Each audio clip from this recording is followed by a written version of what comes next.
They thought Earth was a myth, some backwater planet from a dead system, barely mentioned in the archives. To the Galactic Empire, humanity was either extinct or irrelevant. That belief crumbled in less than 4 hours. It started with a quiet ripple in the outer quadrant. A distress signal echoed from a fringe mining station, code black priority. The message was short. Unidentified vessels. Silent, watching, then gone. No one paid much attention. Pirates, maybe. The Empire had grown lazy, bloated with power. Their fleets patrolled the stars like kings, arrogant in their superiority. But when the second station went dark, then the third, each obliterated without a single comm back, the panic began. Grand Marshal Declath sat in the war chamber of Zorin Prime, staring at the grainy footage recovered from a scout drone that barely escaped the fourth assault. The image was jittery, zoomed on a sleek, dark grey warship that didn't match any known signature. Its lines were sharp, almost predatory. No markings, just a silent, gliding death in the void. "What are we looking at?" Declath growled, voice rough from decades of command. The defense analyst, young and pale, swallowed hard. Unknown class, possibly new, no warp trails, moves on vector bursts, their weapon signature, it's unlike anything we've seen. They don't jam us, they don't talk, they just show up and wipe everything. Who's behind it? The analyst hesitated. Preliminary analysis points to Sol origin. Declath sat forward, his scarred fingers curling into fists. Earth? Possibly. The old Earth Coalition? But, sir, we don't even know if they're still active. Declath didn't speak. He just stared at the frozen image of the ship, the cold efficiency of its design, the lack of insignia. It wasn't trying to be noticed. It was trying to finish a job. The next move came quickly. The Empire dispatched a recon fleet, 6 dreadnoughts, 20 escorts, and a carrier wing. A modest show of force, just enough to make a statement. They entered the system at 0900 Galactic Standard Time. At 0913 they ceased transmissions. At 0920 all contact was lost. The Empire didn't believe it. Couldn't. They resent 2 dreadnoughts from the Zenth Command, the oldest and most ruthless battle-hardened units, crewed by veterans of the Regalian Wars. They vanished before they even reported contact. Zorin Prime went into emergency lockdown. The Emperor's voice, usually calm and proud, trembled when it echoed through the Empire's communication network. We are facing a threat beyond calculation. Mobilize. Behind closed doors, in shadowed bunkers and panic-slick war rooms, High Command whispered the question no one dared speak aloud. Who are these humans now? And why, after a century of silence, did they return? On the edge of contested space, a lone ship drifted silently past a broken Imperial station, scanning debris and corpses. Its hull bore no nation's colors, just a faded serial number, EC-1776. Inside, Commander Cole Varric leaned back in his chair, chewing on a protein stick, eyes locked on the carnage outside.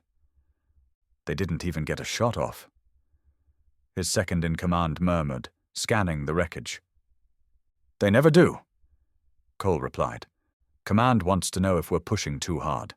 They're afraid we'll provoke full-scale war." Cole glanced at her. That wasn't even the fleet.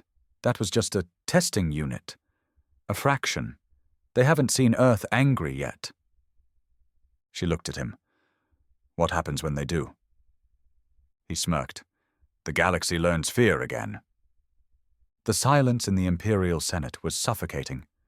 Delegates from 100 star systems sat frozen, unable to process what the intelligence chief had just said. 3 full fleets, wiped from existence. Not a survivor, no black box data, no escape pods, just ash and empty space.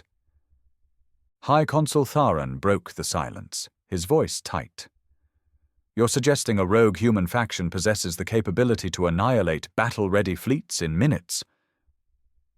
I'm not suggesting, sir, replied Admiral Voss, eyes bloodshot. I'm confirming. Gasps spread through the chamber. The Empire had not faced fear in a generation. Not real fear. Not the kind that seeps into your bones and makes you wonder if the stories your ancestors told in hushed whispers might actually be true. Earth was neutralized a century ago. Another delegate snapped. Quarantined. Isolated. Their last communication was a surrender treaty. That's what the record said, Voss answered. But the Earth we saw on that footage, it's not the same. Meanwhile, deep in the debris field of Sector 19, Commander Cole Varick stood on the observation deck of EC-1776, arms crossed as fresh scans came in. He wasn't interested in victory reports.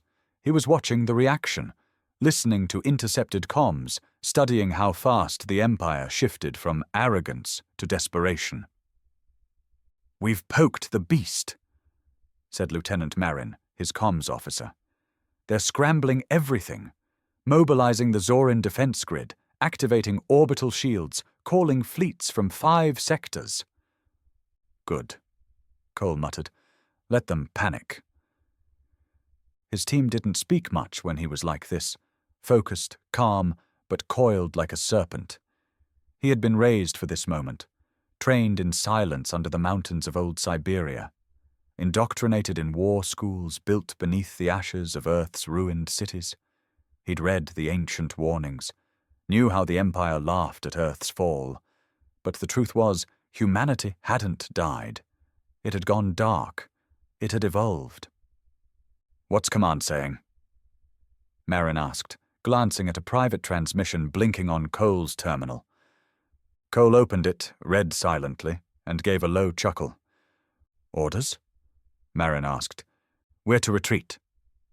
"What after we—" Cole raised a hand. "Not out of fear. Command wants them to think it's over. Let the Empire believe the threat is gone." Marin frowned. "Why?" Cole looked out the viewport at the shattered fleet remains. "Because that wasn't a war. That was a message." Aboard the Imperial Command Station, Grand Marshal Declath stood alone in his private chamber, watching a looping hologram of the Earth vessel tearing through their dreadnoughts. It didn't make sense. The tactics, the speed, the sheer precision. It was like fighting shadows. No warning, no mercy. He poured a glass of high-grade Venari brandy, fingers trembling.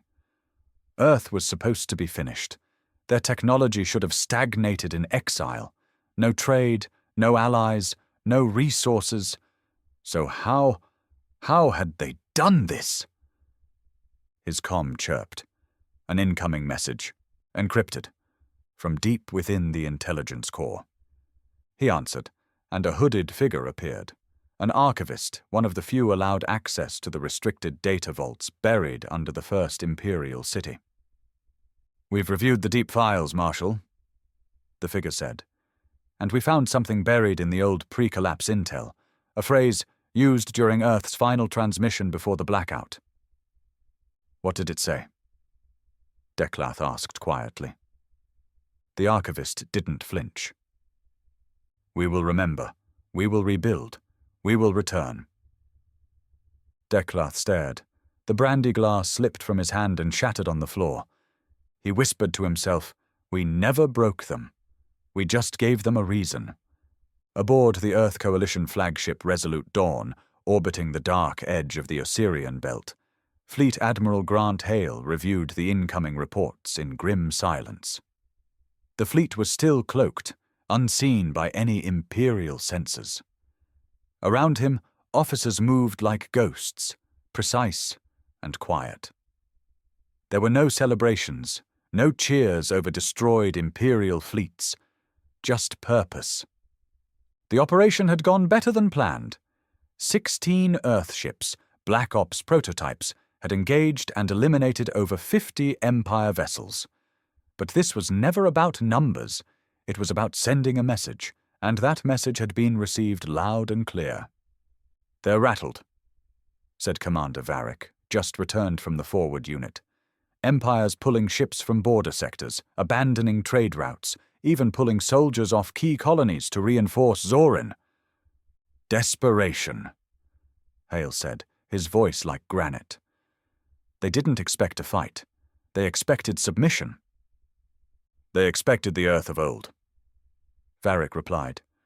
"The broken one."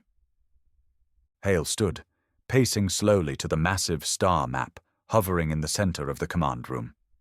Every red pulse was an Empire installation. Every flickering green one was Earth intel reporting successful infiltration or sabotage. "They never asked what we were doing during the blackout," he said. "They thought silence meant surrender." Varric nodded. "But we were building." They had built deep beneath Earth's crust, in tunnels and bunkers no satellite could see. They forged weapons that made plasma tech look ancient, created ships with hulls so dense they bent small gravity fields, developed cloaking arrays that could fool even the Zorin net. And most of all, they trained a generation of soldiers who had only one purpose: vengeance. Hale turned to Varric. "How many colonies were lost during the purge?" Varric's jaw clenched. 72. Over 9 billion lives. No mercy. "And what did they do with the survivors?" "Slaves," he said bitterly. "Research fodder. Some experimented on, others tossed into war zones for training simulations." Hale's eyes narrowed. "And what did we promise them when we found the survivors?" "We promised them justice." "No." Hale's voice sharpened. "We promised them fire." Back on Zorin Prime, the Empire was unraveling. Civil unrest broke out on the lower decks of the central cities. Citizens were demanding to know how the mighty Imperial Navy had been crushed by a few ghost ships. Imperial news networks tried to spin the story, but too many soldiers had sent messages home. The truth was leaking like blood from a wound. Grand Marshal Declath watched the chaos from his office, face pale and eyes sunken. His advisors argued, blamed each other, begged for reinforcements from the outer ring.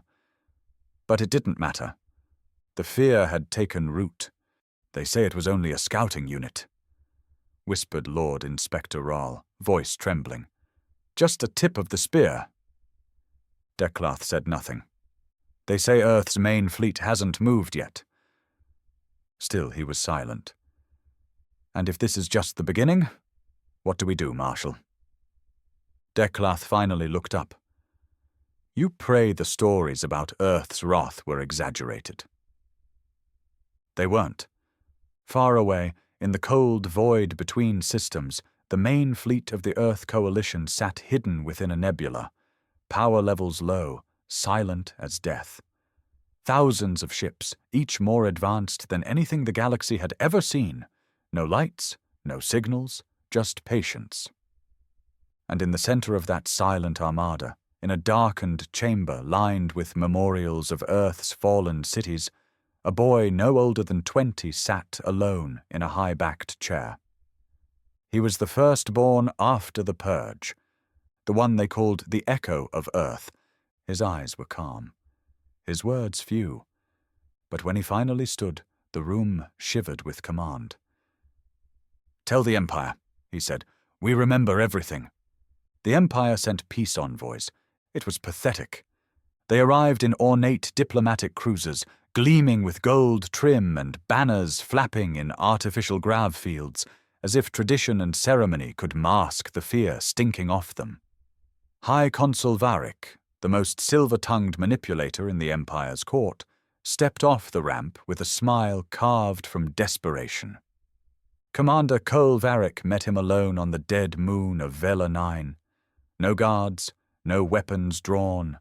Just Cole, arms crossed, standing in the middle of a silent field of ash, the remnants of the last Imperial colony that had tried to reclaim Earth space. Varric's eyes flicked to the blackened wreckage in the distance. Bones still poked out of the rubble. He cleared his throat, mustering false charm. "Commander Varric, I come bearing the full apology of the Empire. What happened was a tragic misunderstanding." Cole didn't move. His silence was heavier than gravity. "We had no idea Earth had endured, let alone advanced so magnificently. Truly, your people are—" Cole raised one hand. "Save it!" Varric hesitated, the script derailing. "You knew we were alive. You just didn't care. That's not— You knew about the purge camps, the slave colonies, the sterilization protocols. Your people celebrated it, called it cleansing the barbaric gene strain. You forgot we could bleed. You never expected we'd remember." Varric's smile faltered. "Yes, there were errors. War brings out the worst in—" "We never declared war," Cole cut in. "You invaded us." Silence. Varric's eyes darted around the field, like he might find an escape hatch in the grey dust. "I'm here to offer full diplomatic restoration," he finally said. "Trade, territory, recognition. Earth will have a voice in the Senate, a strong one. We believe cooperation is the best path forward." Cole stepped closer, his boots crunching bones. "Is that what your fleet believed when it turned our cities to glass?" Varric opened his mouth, but no words came. "Tell your Emperor," Cole said, low and sharp, "that Earth doesn't want a seat at the table. Earth wants the table gone." With that, he turned and walked away. The envoy didn't survive the return trip. Their cruiser exploded en route to Zorin Prime. No signal, no distress call, nothing but a floating Imperial flag in the void, torn in half. Word spread fast. Earth didn't want peace. Earth wanted reckoning. In the depths of the Coalition war vault, the boy called the Echo of Earth watched as data poured in. Every scan, every intercepted message, every flicker of fear from the Empire's collapsing network. He absorbed it all in silence. He wasn't just a symbol, he was the mission. Built from generations of resistance DNA, raised in silence, trained in the deep shadow of Earth's ruin, he embodied Earth's vengeance. Not a commander, not a politician, something older, something patient. Beside him, Director Ansel, the one who had overseen his training, spoke carefully. "Zorin is exposed. Their orbital cannons are a bluff. Their fleets are stretched. We could strike now." The boy nodded slowly. "We could. But you hesitate?" He turned to her, his voice cold and steady. "Because they haven't suffered yet. Not like we did." Ansel's expression didn't change, but something dark flickered in her eyes. "You want to make them feel it first?" "I want them to break," he said. "And then I want them to beg." He stood, his long coat brushing the polished steel beneath him, and walked toward the projection of Zorin Prime's capital city. "Start the pulse campaign. Let the outer colonies go dark. No fire, no trace, just silence. Make the Empire turn on itself." Ansel nodded, already sending commands through her neural link. "And after that?" The boy's stare never left the glowing projection. "Then we show them what a fraction of Earth's rage really looks like." The pulse campaign began without a sound. No explosions, no ship trails, no evidence. Just entire colonies. Gone. One by one, outer settlements stopped responding. Civilian hubs, military stations, even black site research bases snuffed out like candles in a storm. No debris, no survivors, no alarms. Just dead air and terrified whispers from nearby systems. They vanished. No trace. It's Earth. It has to be. At first, the Empire blamed rebels, then pirates, then internal sabotage. But every theory collapsed under the weight of one undeniable fact. This was precision. Cold, clinical, and unmistakably human. A methodical dismantling of everything the Empire had used to choke Earth into silence. Inside the Imperial war chambers, paranoia consumed the hierarchy. Generals accused governors. Spies were executed daily. Entire sectors declared martial law. The chain of command fractured. Trust died. Meanwhile, Earth never said a word. They didn't need to. The fear did the speaking. On board the Resolute Dawn, Admiral Hale observed the psychological breakdown with quiet satisfaction. Empire broadcast networks, once filled with patriotic bluster, were now overloaded with leaked videos of high-ranking officers breaking down, citizens rioting, and soldiers refusing orders. Kolvarik stepped onto the bridge, his face shadowed with exhaustion. 3 more colonies disappeared overnight. Zorin's commerce quadrant has collapsed. They're rerouting ships from their food production centers. Starvation will hit within weeks. Good, Hale said flatly. Let them starve. We did. Cole didn't respond. There was no need. Back on Earth, the streets were quiet, somber. There was no cheering, no pride in the victories, only remembrance. Murals of the dead lined the underground cities, faces of children, of parents, of soldiers long forgotten by a galaxy that had buried them under Imperial propaganda. They weren't fighting for glory. They were collecting a debt. At the core of Zorin Prime, Emperor Carvan stared into the darkness of his private sanctum. Once revered, now isolated, his own council avoided him. His eyes were sunken, his hair graying fast. The Empire, which had ruled for over 500 years, was falling apart because of ghosts from a planet they once burned. A trembling aide approached him. We lost Dareth 6, my lord. It was a shipyard. 40,000 gone. No trace. The Emperor didn't look at him. The aide hesitated, then added, The people demand answers. They want to know if this is truly Earth. It is, the Emperor whispered. And if it's only a fraction of their strength... He didn't finish the sentence. He didn't have to. Across the galaxy, Earth's real fleet began to stir. Massive carriers awoke from deep space hibernation. War-forged dreadnoughts broke orbit around dead moons. Stealth destroyers, hidden for years, powered up in the shadows. Tens of thousands of trained soldiers, bred for no purpose but this, loaded into transport bays. Each one carried the story of someone lost. Each one knew this wasn't conquest. It was justice. In the command chamber of the Echo-class dreadnought Ash Reborn, the boy stood before his officers, clad in silent black armor, eyes burning with purpose.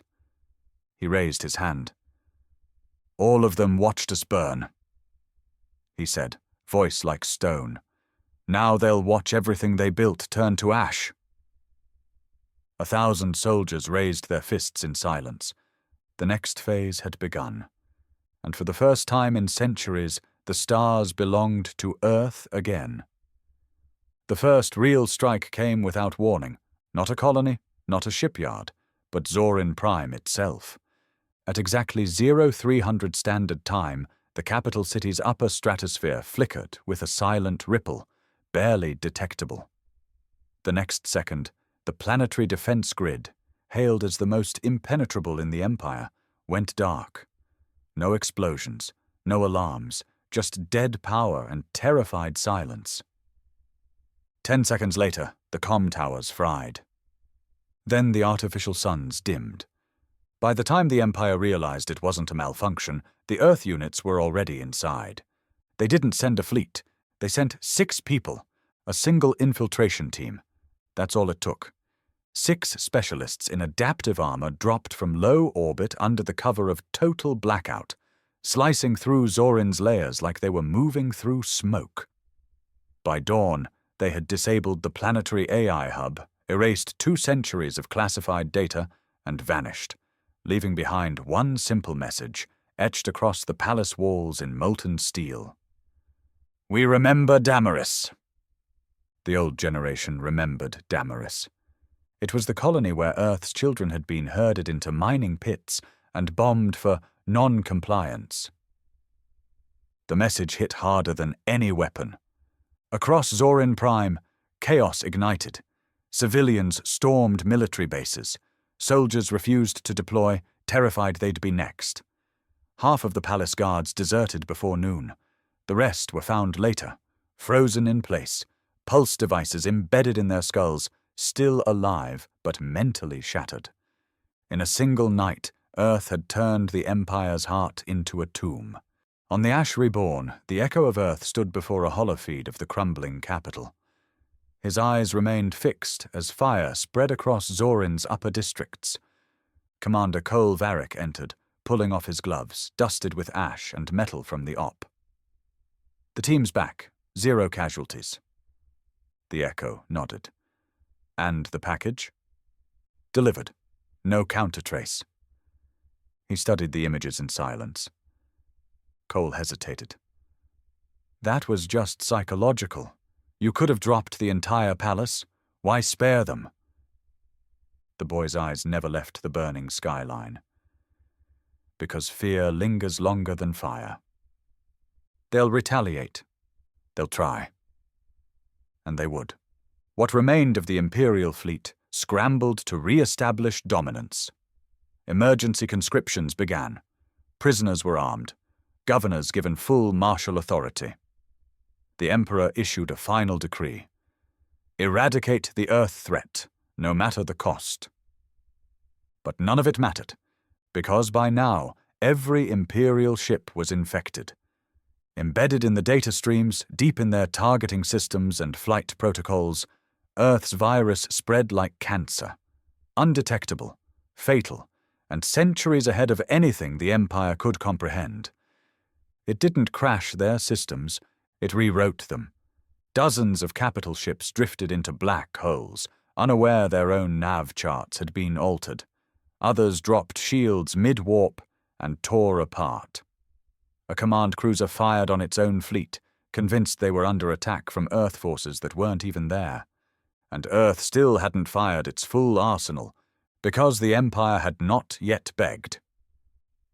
Back on Earth, deep beneath the surface, in a cathedral carved into bedrock and lit by molten rivers of power, the names of the dead echoed from the walls.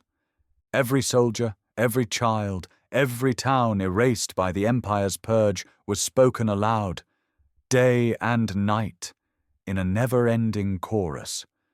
The war wasn't about victory. It was about memory. It was about punishment. It was about balance. And balance hadn't yet been achieved. Zorin Prime fell without a battle. No orbital bombardments, no invasion fleets. Earth didn't come with banners or demands. It came with silence. It came with rot from within. Systems failed. Drones turned on handlers. Entire barracks suffocated as oxygen was quietly siphoned out of their domes. The Imperial command structure imploded, each leader suspecting betrayal from the next. By the 4th day, the Emperor's own elite guard executed each other in the throne corridor over rumors that Earth had replaced one of them. None were infiltrators, but the fear was already too deep. On the 6th day, Zorin's food reserves vanished, digitally erased, rerouted to nowhere. Panic turned to hunger. Hunger turned to rage. By the 7th, the once proud Empire's core world had descended into tribal riots, its sky littered with burning satellites, its streets echoing with screams. And still Earth had not invaded. They didn't need to. Back aboard the Ash Reborn, the Echo of Earth stood before his command council. Holograms of hundreds of star systems blinked on the map before them. Imperial territories reduced to chaos, empty colonies, silent warships. "We've broken their legs," said Admiral Hale, arms behind his back. "What next?" The boy glanced around the room, then slowly removed the data disk from his pocket and placed it on the table. "This," he said, "Operation Final Echo." Even the war-hardened council paused. Final Echo. The plan stored in encrypted files since the day the last Earth city fell. The plan built from centuries of exile, pain, and buried wrath. It was not a battle plan. It was a blueprint for annihilation. Kolvarik leaned forward. "You sure we're there yet?" The boy didn't blink. "They haven't asked for mercy. Not yet. But they will. And when they do, we make sure they understand it won't save them." Silence. Then Hale spoke quietly. "Zorin Prime is destabilized. The outer rim sectors have begun to defect. The old empire is falling, fast. We could rebuild the balance without full collapse." The boy turned to him, calm as always. "They built their empire on our ashes, and they never once apologized." He pressed his palm to the console. Final echo unlocked. Every Earth fleet received the signal. Covert strike teams activated across hundreds of systems, hidden in plain sight for years. Memory wipe sleeper agents awoke behind enemy lines. Orbital mines, disguised as space debris, went hot. Every piece had been placed long before Earth ever revealed it had risen again. It had all been waiting, not for vengeance, for judgment. Across the galaxy, Imperial citizens watched their stars darken. Planets lost contact. Supply lines crumbled. Entire dynasties collapsed overnight. Some screamed it was sorcery. Others begged old gods. But most simply wept. The age of the Empire was over, and Earth had spoken not in pride nor in arrogance, but in the cold, relentless voice of consequence. The Empire didn't surrender. It collapsed. There was no treaty signing, no grand speech, just silence. The kind that follows when a world finally realizes it has no gods left, only ghosts. Zorin Prime was a ruin. Once the heart of Imperial might, now a cracked shell of towers buried in ash. The Emperor, paranoid and trembling, had tried to escape in a stealth cruiser. It never made it past orbit. No wreckage was found, just his imperial crown floating in the vacuum. Earth didn't announce victory. No broadcasts, no declarations. Because to Earth, this wasn't a war they won. It was a debt paid. On board the Ash Reborn, the Echo of Earth stood alone in the war chamber. The Command Council was gone. They'd returned to Earth to begin the long process of rebuilding what had been taken. But he stayed, because his mission wasn't about rebuilding. It was about remembrance. He stared at the star map, no longer blinking with imperial red. Just black space and the quiet, eerie calm of a galaxy that had finally run out of excuses. Behind him, Kolvarik approached, his boots echoing in the silence. "It's done," Kol said. "They're gone. No more fleets, no more rulers, nothing left but dust." The boy nodded. "And the others?" he asked. "Some splinters remain. Governors turned warlords, pirates pretending to be kings. But no one claims the Empire anymore. No one dares." He turned from the stars and looked at Kol. "Let them rise. Let them rot in their own ruins." Kol studied him a moment, then asked, "What happens now?" The boy walked to the center of the chamber, where the names of every lost Earth city were etched into the metal floor. "Now we wait." "For what?" "For memory to fade." Kol frowned. "And when it does?" The Echo of Earth looked back at the stars, those cold, watching eyes of the universe. "We'll remind them again." He walked away. Years later, in the far reaches of space, children whispered stories about the Silent War, about how the Empire was erased not by gods or aliens or some ancient evil, but by humans. Real ones, the kind that bleed, the kind that remember, and the kind that, when pushed too far, don't forgive. They said Earth was quiet now, but they also said its armies never slept. Because somewhere, in the darkness between stars, a single phrase still lingered in the minds of a broken galaxy. That was just a fraction. and no one dared ask what the rest looked like.